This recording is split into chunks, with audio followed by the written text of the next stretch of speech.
안녕하세요. 심리맨입니다. 심리맨 TV 채널은 심리와 마음에 관한 이야기를 나누는 심리 전문 채널입니다. 구독과 좋아요로 응원을 해주시면 계속해서 좋은 컨텐츠로 보답을 해드릴게요.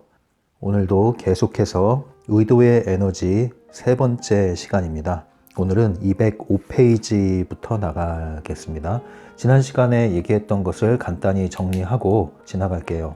지금 우리가 다루고 있는 내용의 위치는요, 의도의 에너지라는 것이죠. 의도의 에너지를 여러 방면으로 소개를 해드리고 있는데 오늘은 이렇게 한번 소개를 해드릴게요. 컵이 있습니다. 이 컵을 나라고 한번 생각을 해봅시다. 우리 자신을 컵처럼 비유를 해보면 이 컵에 물이 가득 담기는 것, 물이 가득 채워지는 것을 에너지가 충만한 상태라고 해봅시다. 그러면 이 컵에 물을 가득 채우려면 조건이 있죠. 일단은 물을 부어야 돼요. 물을 부으면 당연히 컵에 물이 차게 돼 있어요. 그런데 물을 부어도 안 차는 이유가 있어요. 물이 새나갈 때, 그래서 새는 구멍이 있을 때 아무리 부어도 물은 채워지지 않는다. 또 하나가 있죠. 물이 위에서 계속 쏟아져도 뚜껑으로 막고 있는 겁니다. 덮고 있는 거죠. 그러면 물이 채워지지 않습니다. 두 가지 조건이 다 부합이 돼야 돼요. 첫 번째는 새는 구멍이 없어야 되고, 두 번째는 외부의 물의 흐름에 내 자신을 열어놔야 되는 거죠. 똑같습니다. 의도의 에너지라는 것도 마찬가지로 외부로부터 흐르고 있는 에너지입니다.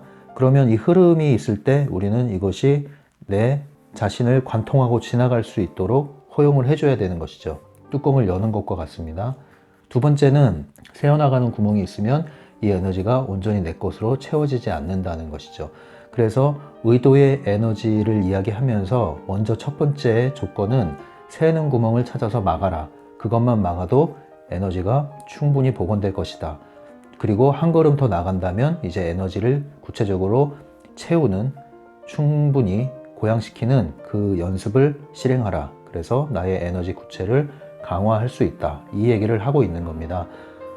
왜 이렇게 해야 되느냐? 우리는 두 가지 에너지가 있다고 그랬죠. 이 신체적인 에너지, 생리적 에너지가 있을 뿐 아니라 자유에너지, 의도의 에너지가 있는데, 의도의 에너지가 충분히 고양이 되어야만 우리는 이 가능태 공간을, 문을 넘어갈 수 있다고 했죠. 이 문을 열고, 열쇠로 가능태 공간의 문을 열고, 이 가능태 공간에 있는 내가 원하는 특정 공간의 섹터를 물리적 현실로 가져올 수 있다고 했습니다.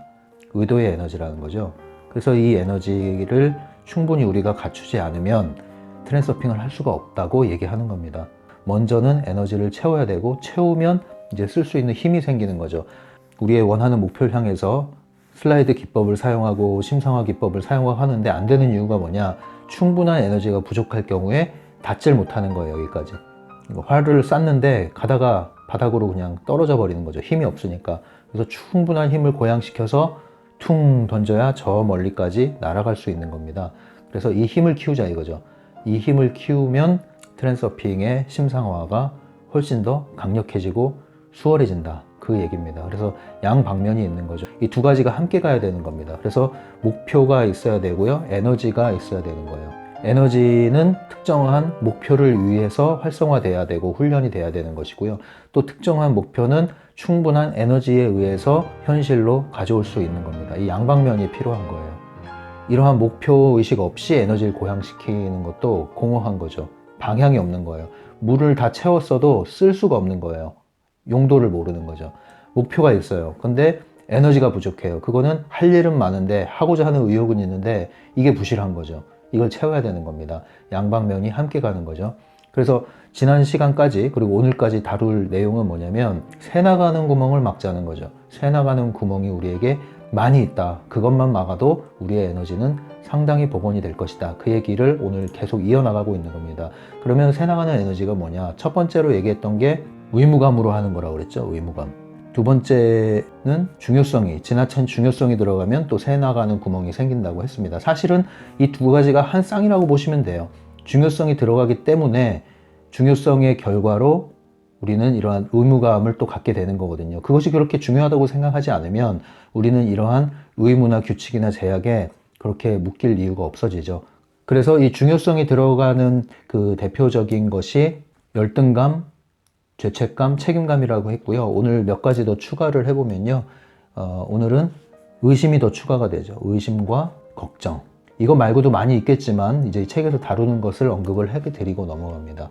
의심이라는 것은요, 여러분들 두 가지 양상이 있죠. 첫 번째는 나 자신에 대해서 의심하는 게 있고, 두 번째는 타인에 대해서 의심하는 게 있어요. 의심이라는 게 나쁜 것만은 아닙니다. 이것은 필요한 거예요. 필요한 것인데 의심을 너무 중요하게 여기면 이게 문제가 되는 거죠. 항상 지나친 중요성이 들어가면 문제가 되는 거예요. 합리적 의심이라고 그러죠. 합리적 의심은 우리에게 필요합니다. 우리를 보호하고 지키기 위해서 필요한 것이에요. 그리고 무언가를 대비하기 위해서 필요한 것이에요. 합리적 사고를 통해서, 논리적 사고를 통해서 검증을 하는 그런 절차라고 볼 수 있죠. 이런 의심을 하는 것은 새는 구멍이 되지 않아요. 에너지가 새는 구멍이 되지 않아요. 다만 여기서 말하는 의심은 뭐냐면 지나친 의심을 말하고 다분히 주관적이고 감정적인 대처를 말하는 겁니다. 이것은 대체로 과거에 의심을 하지 않음으로 인해서 받은 상처나 손실로 인해서 형성됐을 가능성이 높습니다.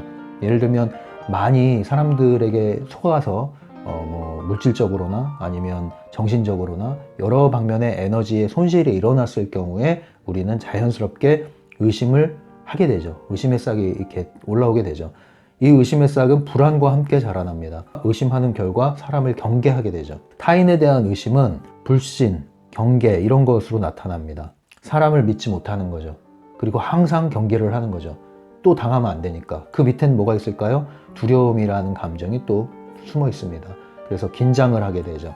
원망과 분노가 일어나는 거죠. 그래서 이 의심이라는 것은 이 바탕에 깔려있는 감정들이 이런 거예요. 그래서 겉으로 표현되는 것은 경계, 지나친 경계를 얘기하는 거죠. 그래서 사람을 못 믿는다는 건 뭐예요? 다가가지도 못하고 다가오지도 못하게 하는 거예요.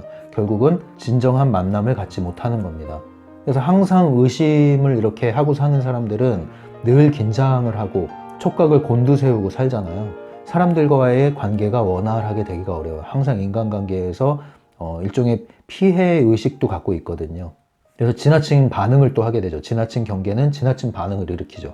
그러니까 악순환의 굴레에 들어가는 거예요. 세상을 의심하고 사람을 의심하고 관계를 의심하고 모든 일을 의심하고 모든 현상을 의심하고, 이것은 합리적인 의심을 얘기하는 게 아니라고 그랬죠. 이러한 의심은 자연스럽게 자신의 세계의 층을 또 만들어냅니다. 그래서 이 의심을, 지나친 의심을 하고 사는 사람들은 이 세상에 대한 지나친 중요성을 갖게 되죠. 그래서 모든 사람에 대한 의심을 합니다. 믿을 사람이 없다는 거죠. 믿을 사람이 없고 모든 사람들은 나를 괴롭힐 잠재적인 가능성을 갖고 있는 사람입니다. 그럼 자신의 세계층을 이렇게 경계를 하고 살 수밖에 없어요. 그럼 이렇게 경계하고 사는 사람에게는 그 어떤 사람도 이걸 비집고 들어갈 수가 없습니다. 고슴도치처럼 이렇게 나를 세우는데 누가 들어가겠어요? 가까이 갔다가 돌아서죠. 그래서 이 악순환의 반복이라는 거야. 이 세계층에서 나오지 않는 한 이 의심의 눈초리로 모든 사람과 세상을 받아들이는 이 사람에게는 끊임없는 이러한 새나가는 구멍이 될 뿐 아니라 거울의 반영도 동시에 일어나죠. 그래서 계속 악순환의 굴레에 들어가는 거예요. 지나친 주관적인 해석에 따른 감정적인 그리고 피해 의식이 서려 있는 이러한 의심과 경계, 이런 것들은 자신의 삶을 계속 기운 빠지게 만드는, 그리고 계속 궁지로 몰아넣는 이러한 감정 중에 하나다. 이것을 우리가 알아차릴 필요가 있습니다. 자기 자신에 대해서도 의심을 하게 됩니다. 자기 자신을 믿을 수가 없는 거죠. 그 결과 주저하게 되고 망설이게 되고 어디 하나에 뛰어들지 못하게 됩니다. 당연히 집중이 잘 안 되겠죠. 주저하고 망설이는 이유는 뭘까요? 과거에 후회의 경험이 많기 때문에 그래요. 어떤 선택을 했을 때 실패했고 후회하게 되고, 또 그러니까 미래에 대해서 불안을 느끼게 되죠. 불안을 느끼는 만큼이나 또 주저하게 되고 망설이게 되고, 주저하고 망설이는 시간이 길어지는 만큼 또 후회를 하게 되고, 계속 악순환의 굴레에 들어가는 겁니다. 자기 자신에 대한 의심, 타인에 대한 의심, 이 두 가지가 모두 갖춰지고 있을 때 어때요? 이 의심이라는 놈은 나를 계속 에너지를 새나가게 하는데, 그 새나간 에너지를 누가 먹습니까? 펜듈럼이 먹죠. 이 새는 구멍을 만드는 것은 다 펜듈럼이 가져가는 에너지라고 보시면 됩니다. 그래서 이것을 막아야 된다는 얘기예요. 행동하지 않을 거면 생각도 하지 말라. 이 트랜스워킹 법칙이 있잖아요. 그 말은 뭐냐면, 생각을 했으면 단 1%라도 좋으니까 당장 행동에 착수해라, 이 얘기예요. 행동하지 않는 생각은 많아지면 많아질수록 내 행동이 더 제약을 받는다. 제약 받는 만큼 내 생각은 더 커진다. 커지는 만큼 그 생각은 산염체가 되고 펜듈럼이 돼서 나를 새나가게 하는 구멍을 만들어서 에너지를 계속 빼먹을 것이다. 이걸 아셔야 되는 거죠. 이게 의심이라는 겁니다. 또 하나 항목으로 가볼까요? 이번에는 새나가는 구멍 중요성 중에서 마지막 항목, 걱정입니다. 걱정은 보통 이 근심과 걱정이 같이 사용되잖아요. 근심과 걱정. 걱정이라는 것은요, 잘 생각해 보면 우리가 어려서 태어났을 때 걱정을 갖고 태어나나요? 그렇진 않아요. 우리가 뱃속에 있을 때 이 세상에 나오는 걸 걱정하나요? 아, 내가 여기서 태어나도 되나? 아, 이 집안에서 태어나도 되나? 내가 지금 이 세상에 나가도 되나? 이런 걱정을 안 한단 말이에요. 어린 시절을 잘 생각해 보시면 한동안은 아무런 걱정 없이 여러분은 자랐어요. 어느 순간부터 여러분들 의식 안에 걱정이라는 것이 스멀스멀 기어 들어오기 시작했습니다. 그리고 그 걱정은 여러분들 안에 자리를 잡았어요. 또아리를 틀고. 그리고 그 걱정은 계속해서 자라나기 시작했습니다. 그리고 걱정은 걱정할 일을 계속 불러냈습니다. 그리고 조그만 일에도 예민하게 걱정을 하기 시작합니다. 근데 잘 생각해 보시면 내가 걱정해서 해결된 일이 있었나요? 거의 없습니다. 걱정은 걱정해서 해결될 일이 아니에요. 일어나지 않은 일에 대해서 불안할 수 있죠. 그러면 우리가 철저히 문제를 예측하고 그것을 대비를 하면 돼요. 그러면 불필요한 걱정이 많이 줄어들게 돼요. 그런데 그것이 아니라 충분히 예측하고 대비하지 않고 마냥 걱정하는 사람이 있죠. 그리고 심지어는 충분히 대비를 했음에도 불구하고 한없이 걱정하는 사람이 있어요. 왜 이런 걱정을 할까요? 두 가지가 있습니다. 하나는 안 되면 어떡하지? 완벽주의 때문에 그러는 게 있고요. 절대 그런 일이 생기면 안 된다고 생각을 할 때 걱정이라는 게 커지기 시작하는 거죠. 실패를 해선 안 된다는 그런 중요성. 절대 실수를 해선 안 된다는 중요성. 나 자신에 대한 중요성. 이런 것들이 들어가기 때문에 걱정이 점점 커지는 거예요. 또 하나는 과거에 실패 경험을 많이 한 경우에 그것을 확대하게 되면 자연스럽게 걱정이 늘어나게 돼 있습니다. 그래서 이런 걱정에 대해서는 현실적인 접근이 필요해요. 뭐 걱정은 모두 떨쳐버리고 스마일 스마일 스마일 이런 노래가 있는데 그런 노래로 걱정이 사라지는 정도면 그건 걱정도 아닙니다. 성취 경험을 많이 쌓으셔야 돼요.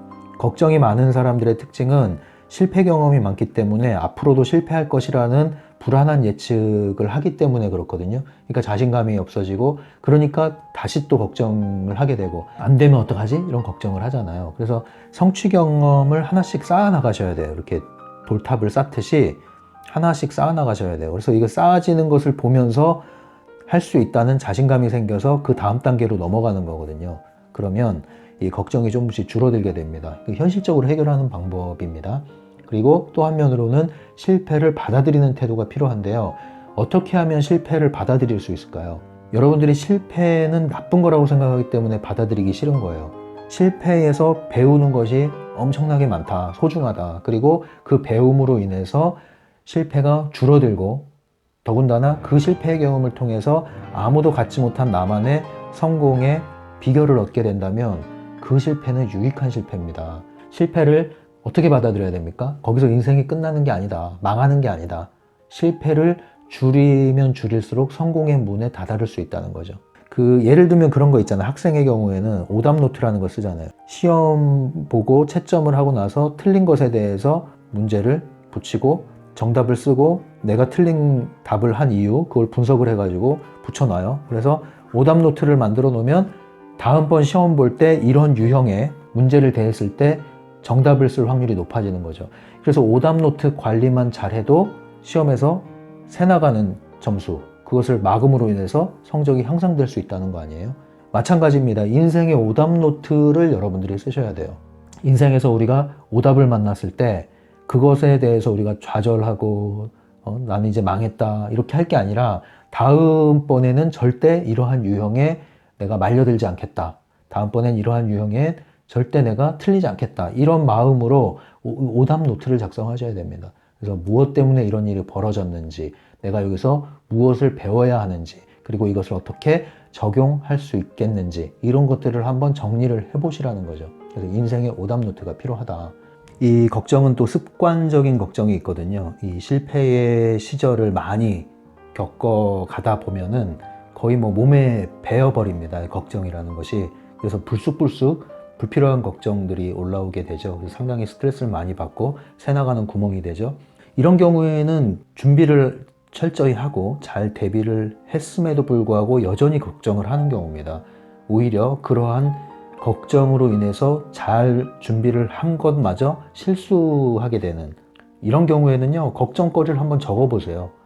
내가 머릿속에서 뭐가 걱정되는지 지금 이 낙서하듯이 한 항목 한 항목 문장으로 적어보십시오. 항상 막연한 게 두려움을 일으키고 불안을 일으키거든요. 직접 막상 적기 시작하면 별게 없는 게 많아요. 그리고 적어보면은 이렇게 막연하게 두루뭉실하게 생각을 할 때는 상당히 많은 것들이 나를 괴롭히고 있는 것 같지만 한 항목 한 항목 적어나가기 시작하면은 그다지 많아 보이지가 않습니다. 이렇게 많아 보였던 것이 몇 항목밖에 없어요. 그래서 여러분들이 이런 걱정거리가 나를 괴롭히고 그래서 불안을 느끼게 만든다면 내 안에 있는 걱정거리들이 도대체 무엇인가 적어 보십시오. 나중에 그 걱정했던 일이 벌어졌는지 안 벌어졌는지 나중에 체크를 한번 해보세요. 만약에 그래서 내가 걱정했던 모든 것들이 다 체크가 됐다, 이루어졌다, 그러면 여러분들은 그 능력을 가지고 이제 돗자리를 까셔도 돼요. 그 정도 걱정을 예측을 할 정도면 그건 걱정할 일이 아니죠, 전혀. 여러분들은 예언가로서 활동을 하셔도 된다. 그런데 만약에 내가 걱정했던 것들이 전혀 걱정할 일이 아니다. 그걸 보고 기우라고 하잖아요. 기우. 노파심 또는 기우. 우리 쓸데없는 걱정을 하는 거예요. 그랬다면 지금 내가 하고 있는 이 걱정들의 상당수도 뭐다? 쓸데없는 걱정이다. 내 스스로 구멍을 내고 있는 거예요. 이런 걱정은 하등에 쓸모가 없다. 그래서 이렇게 확인을 하셔야 됩니다. 그리고 반대로 생각할 필요가 있어요. 이렇게 습관적으로 걱정하시는 분들은 그냥 망쳐버리자. 에이 모르겠다. 에라 모르겠다. 이번에는 그냥 대충 해보지 뭐. 그냥 망치면 어때? 다음에 또 하지. 오히려 이런 생각을 할 때 오히려 더 안정적인 마음으로 수행을 잘할 수 있는 그런 길이 열리게 됩니다. 물론 충분한 대비를 했다는 전제 하에서 그래요. 왜 그러냐면은 중요성이 낮춰졌기 때문에 그래요. 제가 예전에 초등학교 때 탐정놀이를 친구랑 한참 한 적이 있는데 그 친구가 계속 입에 달고 하던 말이 그거예요. 설마 죽기야 하겠어. 아주 조그만 놈이 어릴 때 그런 말을 그렇게 자주 하더라고요. 막 이렇게 모험을 많이 했거든요. 때로는 약간 위험할 수도 있는 모험도 했는데 어릴 때라 몰라가지고. 근데 그런 모험을 할 때 그 친구가 자주 하던 말이 설마 죽기야 하겠어. 웃으면서 그 얘기를 하는데 어느 순간인가 그 말이 이제 제 안에도 들어와 버린 거예요. 제가 뭔가를 하려고 할 때 약간 두려움이 엄습해오고 약간 걱정이 들기 시작할 때 그 말이 안에서 들리는 거죠. 그러면서 설마 죽기야 하겠어. 이렇게 생각을 해보니까 마음이 차분해지는 거예요. 왜냐면 이걸로 죽을 일은 없거든요. 그러니까 그래 죽기야 하겠어 하는 말을 하니까 마음이 불안했던 마음이 가라앉더라고요. 이게 이제 중요성을 낮췄기 때문에 그래요. 세 번째 마지막으로 이 소진시키는 것들은 뭐냐면은 에너지 찌꺼기라고 얘기를 합니다. 이것은 이렇게 이해하시면 돼요. 우리 몸에 비유를 하셔서 이해하시면 맞습니다. 우리 몸도 나이가 들면 한참 젊고 왕성할 때는 뭐 큰 문제가 없는데 이제 나이가 점점 들어서 이제 청년기를 지나서 중년, 노년으로 가기 시작하면은 우리 몸은 자연스럽게 몸에 찌꺼기, 몸에도 노폐물이 끼게 되잖아요. 그래서 혈관도 혈액순환이 잘 안 되게 되죠. 이 노폐물이 생기기 시작하면은. 그래서 가끔 우리가 단식을 한다든가 아니면 디톡스를 한다 그러죠. 그래서 정화시키는 일을 하잖아요. 안에 있는 노폐물을 다 밖으로 배출함으로써 우리의 신체가 훨씬 더 가벼워지게끔 정화 작업을 하지 않습니까? 그것처럼 에너지체도 마찬가지라는 거죠. 에너지체도 노폐물이 쌓인다는 거예요. 찌꺼기가 낀다는 거예요. 찌꺼기가 끼기 시작하면 통로는 막히게 돼 있어요.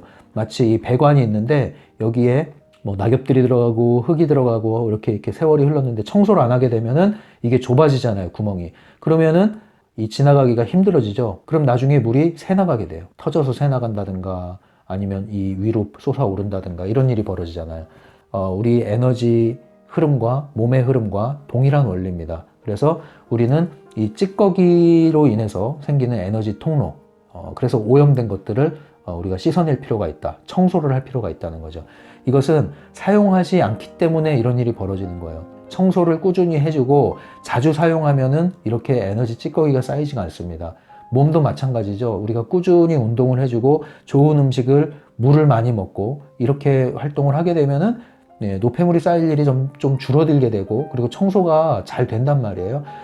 대부분은 우리가 사용하지 않기 때문에 그대로 방치하기 때문에 생기는 찌꺼기가 상당히 있다는 거죠. 물론 나쁜 것들을 먹음으로써 나쁜 생각, 나쁜 음식을 먹기 때문에 생기는 찌꺼기 노폐물도 있겠지만 사용하지 않음으로써 생기는 노폐물도 있다는 것. 이런 찌꺼기가 생기면 우리 몸에서도 혈관 질환이 생기는 것처럼 이 에너지 차원에서도 동일하다는 거죠. 합병증, 일종의 에너지 합병증이 생길 수가 있다는 거예요. 그 대표적인 게 창의력이 저하된다. 창의력이 저하된다는 것은 새로운 사고를 할 수 없다는 거예요. 진부해지는 걸 뜻해요. 뻔할 뻔짝. 그리고 체력도 나빠집니다. 이 의도의 에너지가 찌꺼기가 껴가지고 배관이 막히고 순환이 안 되게 되면 체력에도 영향을 미치게 되죠. 그래서 몸에 기운이 빠지고 그리고 쉽게 질병에 걸려들게 되죠. 배관이 좁게 돼 있을 경우에 이 에너지가 힘겹게 통과해서 흘렀다 하더라도 이 에너지가 어디에 쓰이냐면 2차 발병한 이러한 신체적인 체력이 저하됐다든가 아니면 신체에 질병이 생겼다든가 하는 곳에 이 에너지가 또 사용이 되죠. 결국은 남는 에너지가 없는 거예요. 그러니까 계속 악순환에 들어가게 되는 거죠. 그나마 뚫고 온 에너지도 그나마 통과된 에너지도 이곳에 다 소진이 돼버리는 거예요. 그래서 우리가 소진되는 에너지를 막자 이 얘기입니다. 새는 구멍을 먼저 막고 그 다음에 에너지 순환을 시키자 이 원리입니다. 물리적인 환경을 대청소하는 것만으로도 여러분들의 의도의 에너지가 정화되는 영향을 미치게 되어 있습니다. 그래서 이렇게 에너지 차원의 이야기가 아직 낯설으신 분들 그리고 이러한 관념이 아직 이해가 안 되시고 접수가 안 되시는 분들은 아주 현실적인 대안을 드릴게요. 이 에너지 청소를 하기 위해서 도움이 되는 현실적인 대안을 드리면요. 실제로 여러분들 대청소를 하십시오. 집안 대청소를 정기적으로 해주시고 평상시에도 청소를 습관화하십시오. 그 매우 도움이 됩니다. 그래서 집안 청소하시고요. 서랍 정리하시고요. 버릴 것을 버리십시오. 여러분들이 이 노폐물을 정리하는 건요. 청소입니다. 청소 중에서는 버리는 게 중요해요. 불필요한 거를 갖고 계실 필요가 없습니다. 남친 여친과 헤어졌다. 그런데 그 물건 글쎄요. 여러분들 그 사연이 아주 안 좋고 힘들고 괴롭고 그러면 그걸 갖고 있을 이유가 없습니다. 버리십시오. 정리를 하십시오. 물론 뭐 아름다운 사연으로 간직하겠다 하는 건 나쁘지 않은데 항상 어떤 물건에도 이러한 사념체가 담겨 있거든요. 그래서 뭔가 벗어나기 힘들고 괴롭다 그러면 버리셔야 됩니다. 그래서 때로는 우리가 어떤 장소에서 이사 가는 이유도 그거예요. 새로운 장소로 이사 가야 되는 경우도 있어요. 때로는 이러한 청소, 정화의 의미에서. 그리고 우리의 신체를 청소하셔야 됩니다. 그래서 온천욕이나 뭐 찜질방도 도움이 되겠죠. 온천욕 하는 것이 도움이 많이 돼요.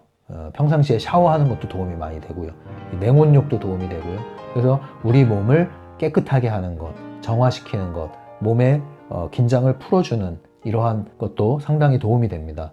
그리고 할 수 있다면 여러분 가끔 금식이나 단식 이런 것도 도움이 되죠. 그래서 몸의 내부를 이제 청소해 주는 것이죠. 유산소 운동을 통해서 땀을 배출시키시고 이러한 것들, 이러한 나의 신체와 나의 환경을 청소하고 정화하는 활동들이 실제로 에너지적으로 도움이 된다는 거예요. 그래서 여러분들이 그런 활동만이라도 하셔도 상당히 도움이 됩니다. 그 다음에는 이제 이 에너지 청소를 하는 방식이 명상을 통해서 에너지 청소를 하는 방식이 있겠죠.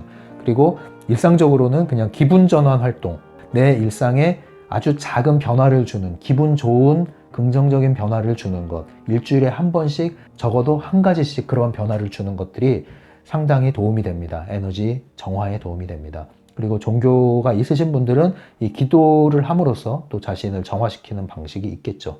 이런 것들을 통해서 여러분들이 에너지 통로를 깨끗이 정화하는 그러한 방식이 필요하고요. 그래서 오늘 얘기한 것으로서 에너지가 소모되는 큰 항목들 3가지를 다 이야기를 했습니다. 그럼 다음 시간에는 한 가지 더 얘기를 할 건데 이러한 새나가는 구멍, 나에게 에너지가 충분히 활성화되지 않는 이유가 무엇인지 총체적으로 한번 찾아보는 그런 시간을 갖고 나서 어떻게 그럼 에너지를 활성화시킬 것인가 하는 방법으로 넘어가도록 하겠습니다. 네, 이렇게 해서 오늘 이야기를 다 마쳤습니다. 이 영상이 도움이 되시면 좋아요를 눌러주시고요. 이 채널이 도움이 되신다면 구독을 눌러주시면 계속 받아보실 수가 있습니다. 지금까지 심리맨이었어요.